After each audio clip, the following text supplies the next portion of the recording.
Bibiliya iravuga ngo kubakunda Imana byose ngo bifataniriza hamwe kutuzanira ibyiza. Ngo ababiba barira bazasarura bishima. Ngo nubwo umuntu agenda arira asohoye imbuto, azagaruka yishima azanye imibaye. Amina. Ndashimira Imana itorero rya Pentecote ko Imana yaduhaye aho tuzavugira ubutumwa mu bihe bigoye. Ibyo tutari tuzi data ureba zose yarabimenye.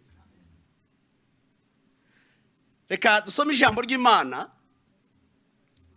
igitabo cya Yohana wa mbere cyangwa se urwandiko rwa Yohana wa mbere, ibice 4 dusome umurongo wa 7 n'uwa 8, turongera dusome wa 19 kugera kuri 21.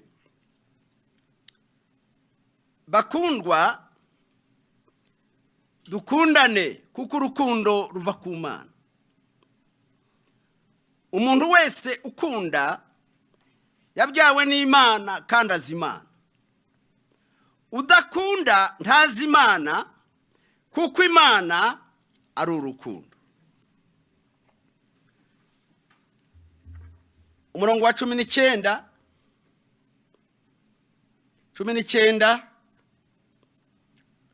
turayikunda kuko ariyo yabanje kudukunda. Umurongo wa 20, umuntu navuga ati nkunda Imana akanga mwene se aba ari umunyakinyoma, kuko udakunda mwene se yabonye ntabasha gukunda Imana atabonye. Kandi dufite iri tegeko ryavuye kuri yo ngo udakunda Imana, ukunda Imana akunde na mwene se. Amen. Kadusoreze gusoma mu butumwa bwiza bwa Yesu Kristo uko bwanditswe na Yohana bice 13 umurongo wa 34. Ndabaye itegeko rishya ngo mukundane nguko nabakunze, muba ariko namwe mukundana. Ibyo nibyo bose bazabamenyeraho ko muri abigishwa banjye nimukundana. Amen. Ngaya magambo nifuje ko tuganira nkuko isanganya matsiko yacu iri. Zanejeje, hari indirimbo Silawamu yaririmbye ndahasigara ndahatinda cyane ngo iziba imbuto. Amina. Bigatuma tuvuga ivy'Imana ishaka, bigatuma tuvuga nka Yesu. Oh, hallelujah. Bibiliya iravuza hamwe rwandiko rwa Yohana wa mbere hariya ku bice 4 umurongo wa 19 ngo tuyikunda kuko ariyo yabanje kudukunda. Imana ishimwe kuko ariyo yabanje kudukunda. Imana ishimwe kuko ariyo yadushatse. Muri Yeremiya biravuga ngo iratwiyegereza kubw'ineza yayo. Nanjye Yesu yangiriye neza.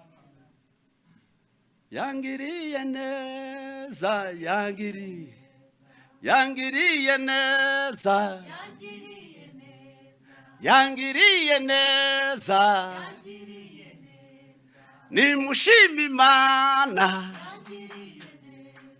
nimushime Data, yangiriye neza, yampaye agakiza, yangiriye neza, yampaye amahoro, yangiriye neza, yampaye ibyishimo, yangiriye neza, yangiriye neza, yangiriye neza, yangiriye neza, yangiriye neza. Yo, Yesu ashimwe cyane. Imana yatugiriye neza muri Kristo Yesu. Zotugoye kwishaka hari aho Yesu yavuze ngo ntawaza data atamureheje. Gukunda Imana no gukunda abantu bayo, aya magambo biragoye kumenya ikibanza n'igiheruka. Imana ngo ni urukundo. Hariya 20 havuze ngo ntiwakunda Imana udakunda mugenzi wawe wabonye. Gukunda Imana, gukunda abantu b'Imana, urukundo muri twe ni itegeko rya Yesu. Si byo tugomba kunegosiya abantu ngo bishoboye ngo wagerageza. Yesu aravuga ngo mbahaye itegeko, ni oda, ngo mukundane. Gukunda Imana ni umuhamagaro w'agakiza. Abaje muri Yesu bose bategekwa kwakira urukundo rw'Imana.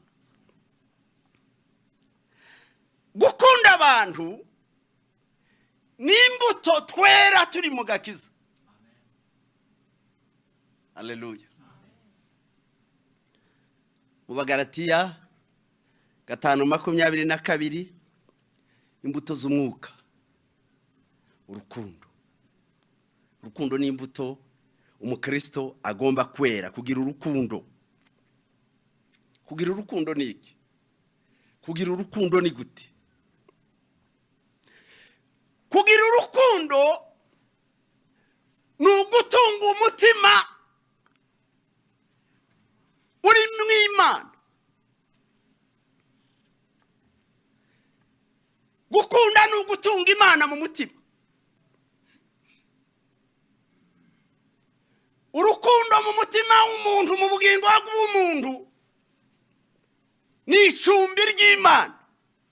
Niho Imana igomba kuba. Imana ni urukundo. Utagira urukundo Imana ntiyabona huye. Iyo mpamvu biribwa ngo murinde umutima kurusha ibindi byose birindwa. Baririmbyi murinde ibyuma cyane. Ariko biriravuga ngo murinde umutima, ntabwo mvuze ngo ndimukabirinde. Murinde umutima kurusha ibindi byose birindwa, ngo kuko ari mwe by'ubugingo bikomoka. Gukunda abantu bawe, gukunda abantu, gukunda umuryango wawe, gukunda itorero ryawe, gukunda abayobozi bacu, gukunda igihugu cyawe, ni bimwe mu biranga ya mbuto y'urukundo mu mutima w'umuntu. Bibiliya iravuga ngo udakunda be ngo abahakanye ibyizerwa, kandi ngo ababaye mubi ngo hanyuma y'utizera. Mu ishuri rya Bibiliya nabaje umwarimu ndamubaza ngo umubi hanyuma y'utizera ninde? Aravuga ngo utizera ni Satani. Umuntu udakunda umuryango we, aravuga ngo ababaye mubi kuruta Satani.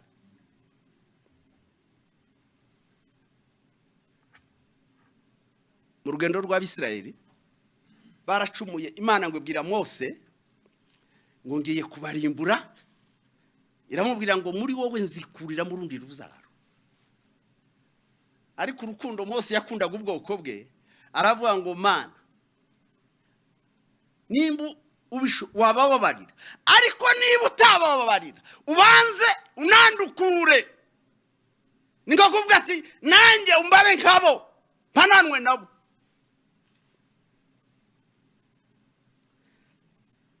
Ayo ni amagambo akomeye agaragaza ibiri ku mutima w'umuntu. Abaroma 9:3 Paulo yaravuze ngo ku bwabene wacu b'umubiri ngo nakwemera no gutandukanywa na Kristo. N'amagambo aremereye cyane umuntu yatinya kuvuga. Aravuga ati nakwemera na Kristo tugatandukana ku bwabene wacu b'umubiri. Uwo ni umutima ugira umuryango wawe urukundo rw'Imana rwasabye ngo mu mitima yacu kubw'umwuka wera, ariko ukazana abantu bawe. Urukundo ni ukugira ubuzima bwejejwe. Bibiliya iravuga ngo mugire umwete wo kubana n'abantu bose amahoro, ngo nuwo kweza, kuko ngo utejejwe ntazareba umwami Imana. Urukundo ni ugutunga umutima w'imbabazi. Yesu yaravuze ngo nimutababarira abantu, so mu ijuru nawe ntazabababarira.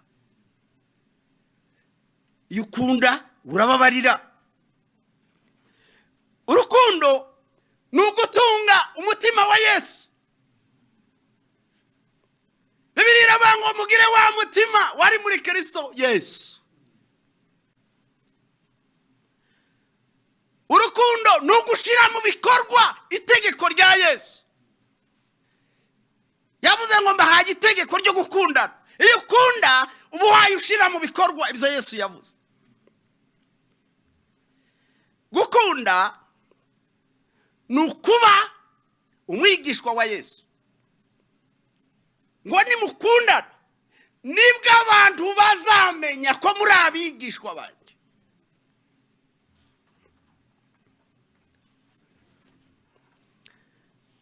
Reka turebe gatoya urukundo rw'Imana. Urukundo rw'Imana. Yohana 3:16.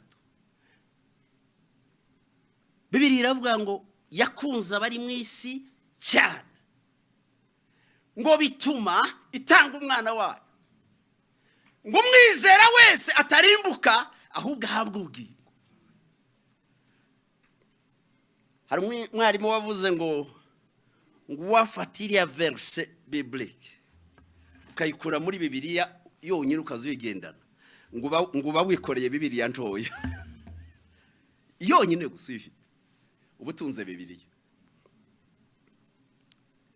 Mu ndirimbo zo gushimisha haravuga ngo urukundo nirwo rwazanye Yesu kuncungura. Amen. Urukundo rw'Imana. Indirimbo y'149 iravuga ngo nta warondora uko rungana, ni ngo nta wabara, nta wagereranya urukundo rw'Imana yadukunze. Imana mu rukundo rwayo yaremye ijuru, irema n'isi, irema umwana w'umuntu, imurutisha izo yaremye byose. Zaburi 8 no kuri 5 haravuga ngo yenze hato, yenze gato kumugira nk'Imana. Haleluya. Uko umuntu abyakore mwaravuze ngo tureme umuntu mu shusho yacu ase natwe. Nimwumve byo byose nibigaragaza urukundo rw'Imana yakunze umwana w'umuntu. Imana Bibiliya iravuga ngo yaturemeye imirimo myiza. Haruza wibaza impamvu ariho, haruza wibaza impamvu yavutse, haruza wibaza impamvu tapfuye byenda mu bandi ariko uriho. Paulo yaravuze ngo turabo yaremye ituremeye imirimo myiza muri Kristo Yesu, ngo kugira ngo tuyigenderemo. Isomye Matayo hari ya 25 murongo wa 35 n'uwa 36 hari imirimo ikomeye igaragaza twaremewe kandi igomba kuzagira ingororano kuri wa munsi. Yesu yabivuze abivuga mu migani. Aravuga ngo narishoje murangaburira.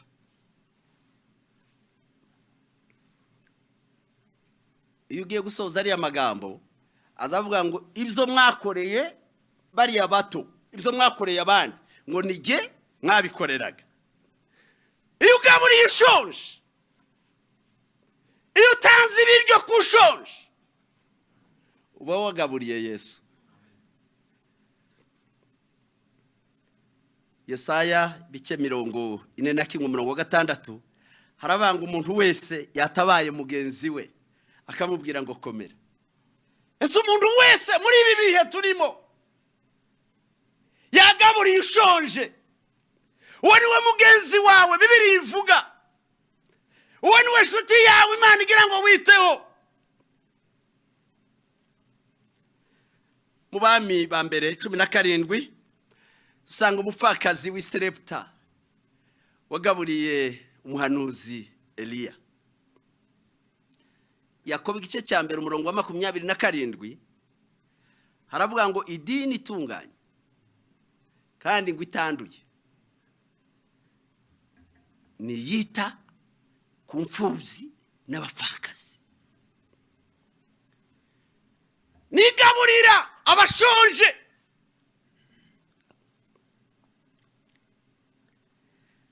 Ijambo rya kabiri aravuga ngo nari mfite inyota mumpa amazi, nari mfite inyota.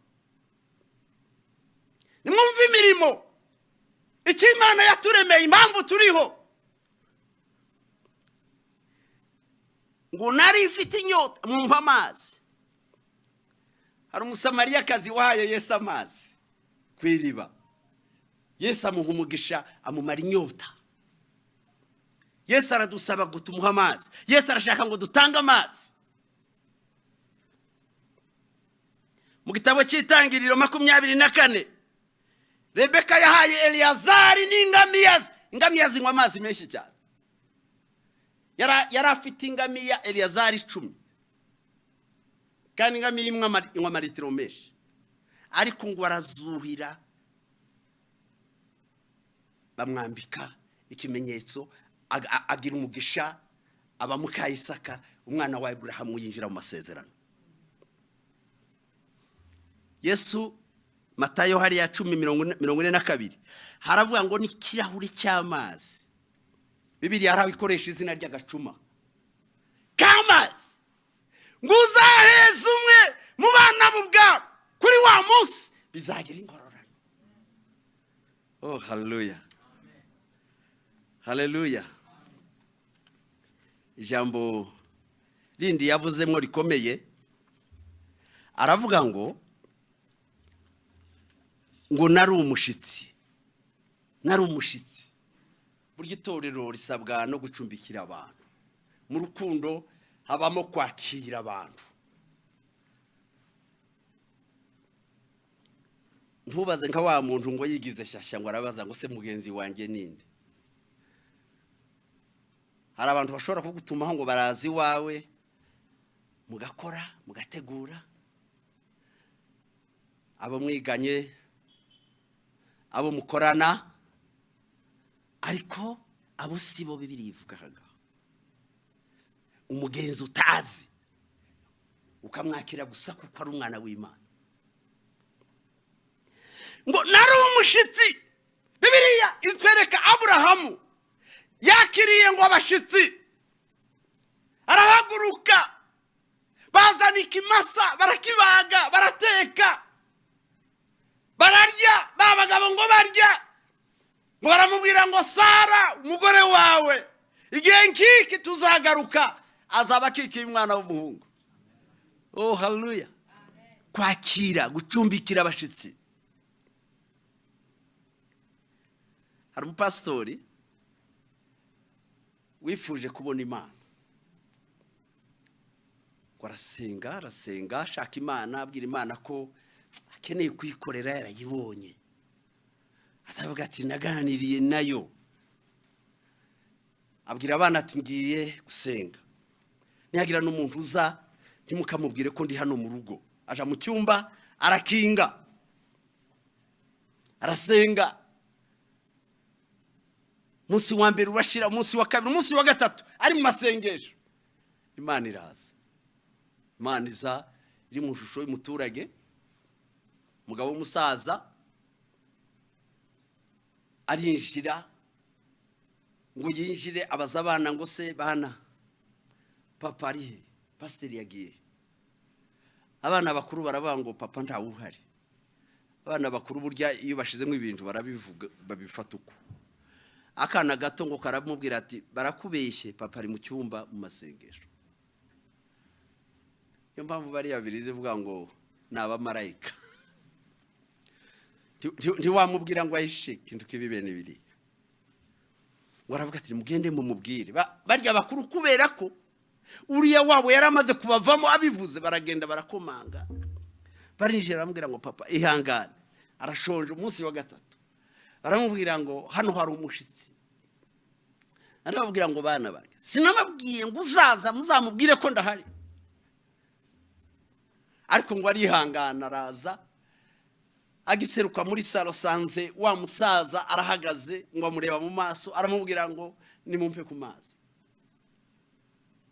Ngo ahindukirana abana, arababwira ngo se amazi niyo muvuye kunkurira mu masengesho, kubera iki mutaya muhaye mumuha amazi. Abana bagiye kuzana ikirahure, bya bindi byiza biba mu kabati bitaza binyeganyezwa. Papa wabo aravuga ati reka nimurebere muri bya bindi byanyu mukoresha. Burya tugira urugero duhaheraho abantu, ukamenya uko uhera waheraho uri. Baragenda bazana bya bindi bya HCR bimwe by'icyuma, barakizana, bakizanye bashiramo amazi, ngo araza ngo yakiriye. Bumvise ko bangwa sante yes, ngo mushake baramubura. Pastor avuze induru, haravuga ati nizara yandiye nguko ndashaka Imana. None Imana ije iwanjye gusaba amazi, nimye nikirahure cyanjye ngo inkweremo. Icyo wamuhaye yaragitwaye. Ntabwo ntacyo bambwiye kubona. Icyo bamuhaye mwe yaragijyanye. Pastor yaciye mu nsengero agenda asaba imbabazi, avuga ngo nirukanye Imana, nimye Imana amazi, nanze guha Imana kwinywera mu gikombe cyanjye.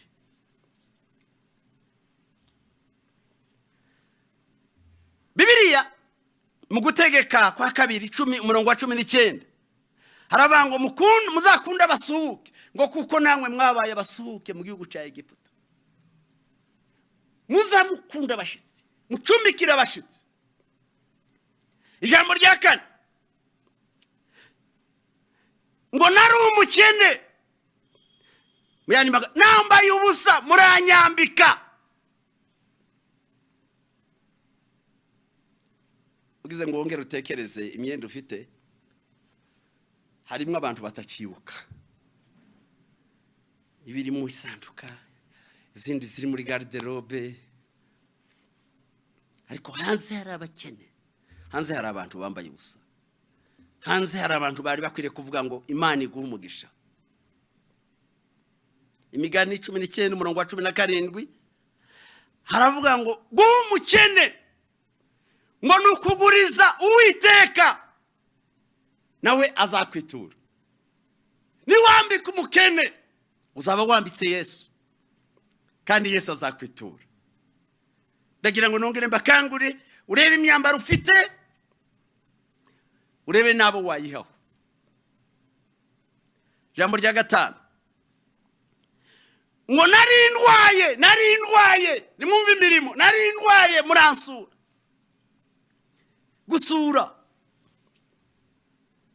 Gusura n'umuco mwiza abanyarukundo, abakristo, abana b'Imana bakwiriye gutunga. Gusurana, iyo dusomye muri Bibiliya dusanga Mariya ngo asura Elizabeth, ngo barahoberana buzura umwuka wera, bahana amasezerano. Gusurana ni byiza cyane. Gusurana ni umuco mwiza w'abana b'Imana. Paulo yasuye ab'Efeso, yaravuze ngo mwibuke yuko imyaka 3 ngo nayimaze ngo nsura abantu urugo ku rugo. Arakivuga ko yagikoze Paulo, natwe arakidukangurira gusurana. gusura ni bande usura kubera kubasura. Hari igihe cyinshi usanga umuntu agira abantu runakazi azasura cyangwa basurana. Ntabwo ari abo ngabo dusabwa, ntabwo ari abo ngabo uzagirira ingororano. Ni ugusura umuntu kubera urukundo rw'Imana. Imigani 25:17 haravuga ngo tuzagira ubwenge, ntugahoze ikirenge mu rugo rwa mugenzi wawe. Ni ukuvuga ngo mu gusura tugomba kugira ubwenge. Ijambo rya 6 riravuga ngo nari mu nzu y'imbohe, nari mu nzu y'imbohe. Bariya bari mu nzu y'imbohe tugomba kugira umwenda wo kubageraho, bagomba gusurwa. Abafunzwe bagomba kugerwaho, tugomba kubasengera, tugomba kubabwiriza, tugomba kubakomeza, tugomba kubaremamo umutima w'ibyiringiro. Nubwo imibiri yabo babakondane kubwiriza bakoze, ariko ubugingo bwabo bukabohoka. Imitima yabo tukayegereza Imana. Mu butumwa bwiza bwa Luka 4:18 Yesu yaravuze ngo umwuka w'Uwiteka ari kuri jye kugira ngo mbwirize ubutumwa bwiza. Imbohe tuzibwire ko zibohorwa. Abo ngabo tugomba kubageraho. Iyi mirimo yose kuri wa munsi izagira ingororano. Itegeko rya Yesu, Yesu yarazi ko Abayuda, yarazi ko bene wabo bafite amategeko 10 ya Mose. Bagaza bayigisha bakayavuga, abana bakayavuga, bakuru bakayavuga. Ariko mbere yo gusubira mu ijuru aravuga ngo mbahaye itegeko rishya. Urukundo ni itegeko rishya. Hari amategeko 10 ya kera yo mu isezerano rya kera yo kuri Sinayi yazanywe na Mose, ariko hari itegeko ryazanywe na Yesu. Ni itegeko ry'urukundo. Gukunda Imana n'umutima wawe wose, n'imbaraga zawe zose, n'ubwenge bwawe bwose, ukayizera, ukayubaha, ukayikunda, ukayikorera n'umutima utaryarya. Icyakabiri ni ugukunda, gukundana ubwacu, ni ugukunda mugenzi wawe. Bibiliya iravuga ngo umukunde nk'uko wikunda. Urukundo umuntu yikunda biragoye kurugera. Ugize ngo ubaze umuntu ngo se urukundo wikunda rurangana gute, ni rwinshi cyane. Bibiliya iravuga ngo kunde mugenzi wawe kuko wikunda. Ningo kuvuga ngo umwambike kuko kwambara, umugaburire kuko nawe warya. Kandi mugenzi wacu ntabwo ari wa wundi tubana mu rugo. Mugenzi wawe ni wa muntu musengana ushonje, ni wa muntu umurwayi, ni wa muntu ufite umubabaro, ni wa muntu ukeneye ubufasha. Urukundo ni ikimenyetso twakagombye kugira, abantu bakarubona bakaza kuri twe bakaruhuka. Uzarebe muri protocol usanga abantu bambaye baje. Urukundo twakagombye kurwambara nka baje. Ibonye umusirikari hariya uhita ubyibwira niba ukeneye ubufasha, uravuga uti mfite iki kibazo. Kuko umusirikari nturinda kubaza, umupolisi nuko, umuganga nuko. Umukristo, umwigishwa wa Yesu, Paulo yabibwiye Abikolosayi kuri 3:12 aravuga ngo mwambare. Oh haleluya! Abaririmbyi dore mwambaye umwambaro, mwambaye uniform. Aravuga ngo mwambare umutima w'imbabazi n'ineza no kwicisha bugufi. Aravuga ngo ikigeretse kuri ibyo mwambara urukundo. Oh, sifa kwa Mungu. Umuntu agira imyambaro y'imbere ariko murabona nambaye n'ikoti. Urukundo rwakagombye kugaragara nk'ikoti. Ikigeretse kuri iyo myambaro yindi. Hano yaravuze ngo mwambare umutima w'imbabazi, uwo n'umwambaro umwe sinzi ko wawita, ngo mwambare n'ineza, mwambare no kwicisha bugufi, ngo ikigeretse kuri ibyo. Uzarebe ababyeyi arambara yarangiza akazana igitenge akifubika. Nukuvuga ngo urukundo rwakagombye kugaragara gaca gitenge cyo kwifubika. Rwakagombye kugaragara kuri twe nka rya koti kugira ngo wangu ukeneye ubufasha abone uko yatugeraho kandi abone uko yatabarwa vuba. Ade uturemangingo Imana itureberaho ko turi abana bayo, ko turi abakristo, ni urukundo nimwe tureberwa, ko dukunda Imana, ko dukunda na bagenzi bacu. Bibiliya yavuze ngo udakunda ntiyazabona Imana. Abigishwa ba Yesu iki kintu baracyumvise cyane kandi barakigendera. Uzasanga ngo babaga hamwe bagasangira ibyabo, bari bafite itegeko ry'urukundo rwo kuba. Tuve muri teori, tuve mu magambo, tuje muri pratique. Twerekana urukundo dukunda abagenzi bacu biri mu bikorwa. Bibiliya iravuga ngo mwe gukundana urumamo ni urukundo ngo rw'amagambo. Urumamo ni urukundo rwo ku rurimi, ni urw'amagambo. Ariko urukundo dusabwa ni ibikorwa, ni ya mirimo myiza muri Kristo Yesu Imana yaturemeye kugenderamo. Reka mvuge aya magambo y'insoza. Ngiye kubabwira ibintu 15 nk'imirimo y'urukundo. Cyambere uko rumera cyangwa rusa ngo rurihangana. Rwandiko rw'Abikorinto ba mbere ibice 13 umurongo wa 4 n'uwa 7. Rurihangana, rugira neza, ntirugira ishyari, ntirwirarira, ntirwihimbaza, ntirukora ibiteye isoni, ntirushaka ibyarwo, ntiruhutiraho, ntiruzaruhubuka, ntirutekereza ikibi ku bantu, ntirwishimira gukiranirwa kw'abandi. Rukundo nubwo mwene se yacu murarababara ararira kuko aramukunda.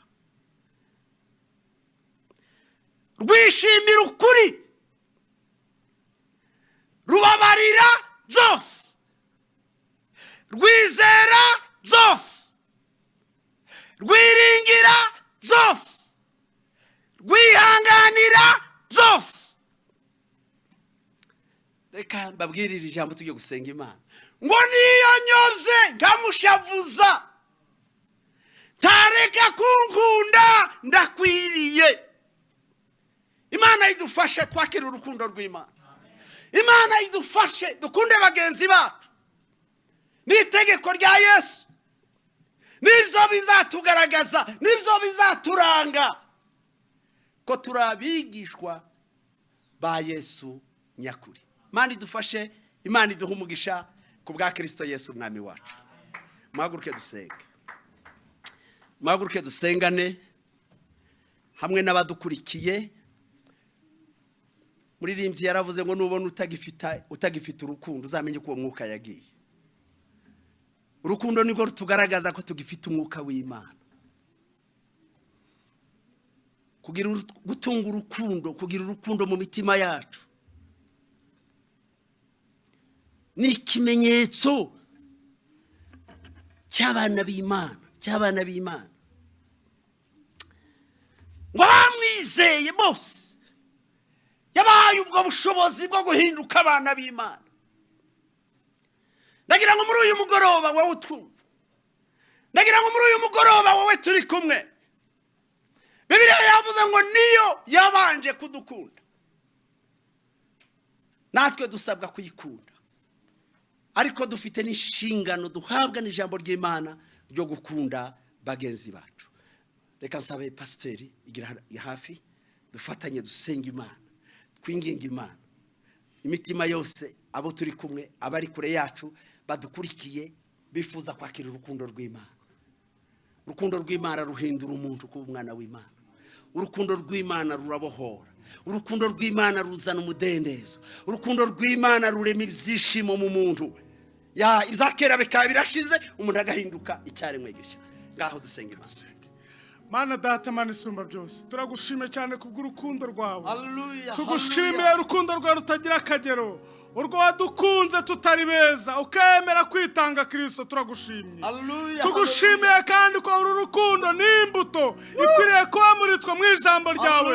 Twumvise neza ko dukwiye kugira urukundo. Nyemerera data buja wera, bene data bashiki bacu bumvise iri jambo, turagusabye Kristo kugira ngo iri jambo rishinge imizi kandi rikure mu baryumvise. Uduhe kwera imbuto zarwo, uduhe kugenda uko ushaka mu rukundo rwawe. Kandi databuja nyemeraho umugisha w'umugaragu wawe kubwira ijambo, twese dusangira ibyiza. Urakoze uragahora ku ngoma, tubisabye twizeye mu izina rya Yesu Kristo, amen.